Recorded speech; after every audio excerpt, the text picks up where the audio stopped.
Dean Rusk disagrees with you, and he was the Secretary of State at the time, but that's fine. The communist nations have exploited the turmoil of a time of transition in an effort to extend communist control into other areas of the world. Thoughts on Dean Rusk and America's involvement in Vietnam? I know next to nothing about that. Exactly.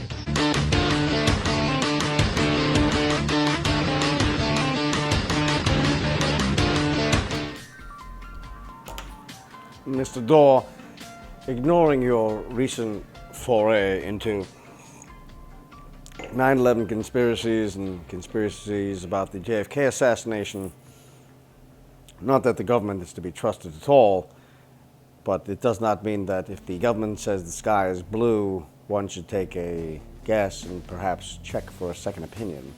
Although this precaution is appreciated, there is in fact something called truth.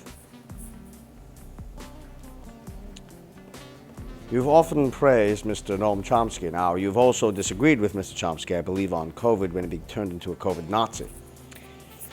Question, though, is, since Chomsky is at the forefront of the anti-war movement and has been since the 60s from the Vietnam era, can we actually take somebody seriously? You are constantly quoting manufacturing consent, which may be more true now than it has been before, but can we take the essence of Chomsky, which is really his anti-war status and the only reason why anyone would ever mention him? This thing won't like.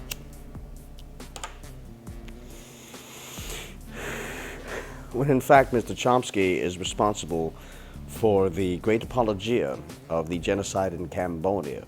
See, after the United States pulled out of Vietnam, after all the anti-war protesters won the day, and we pulled out, there was a massive genocide in Cambodia where anybody who wore glasses was killed because they were feared to be part of the intelligentsia and perhaps would try to get one up on the Cambodians. Way after it was proven that the genocide was real and carried out by the Khmer Rouge in Cambodia, Chomsky remained a fierce genocide apologist. Very late in the day, he accused the witnesses of being Western stooges.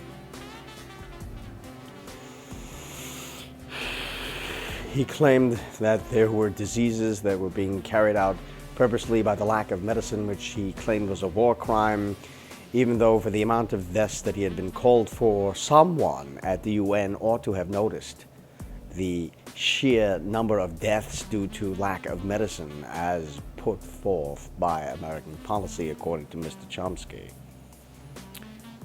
The numbers don't add up, they don't exist, these diseases did not happen.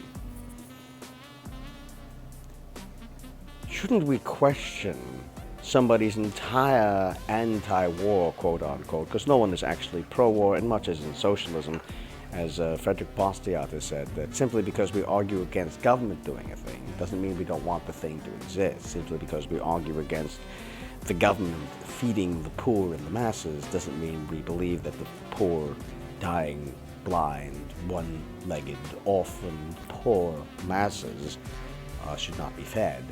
It just means that the government should do that. Just because we believe that the education should not be performed by the state, because when the state performs education, what you get is educated little pro-statists.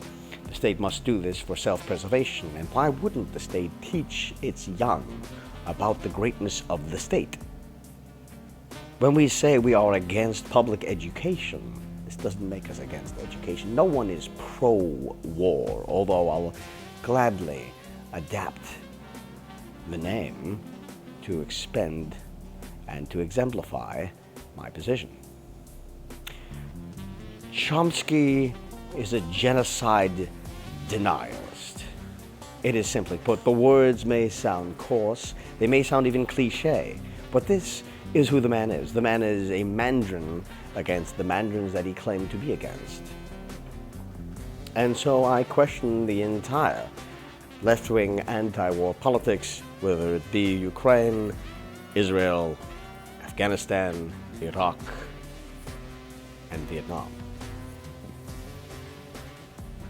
Why would you put so much faith in a man like this? Why would you quote, why do you basically paraphrase Mr. Chomsky when it comes to your anti-war position? Now, you'll say that you have specific reasons for being against this conflict or that conflict or this amount of funding or that amount of funding, and I would agree to a certain extent that there should be some kind of oversight, but I don't believe in the nonsensical things that you say about these specific conflicts. And I wouldn't go so far as to accuse you of being an anti-American or pro-Russian stooge or jihadi apologist, although you are technically a jihadi apologist. Chomsky and his ideas are dead and unrealistic, and you should not be quoting them at all.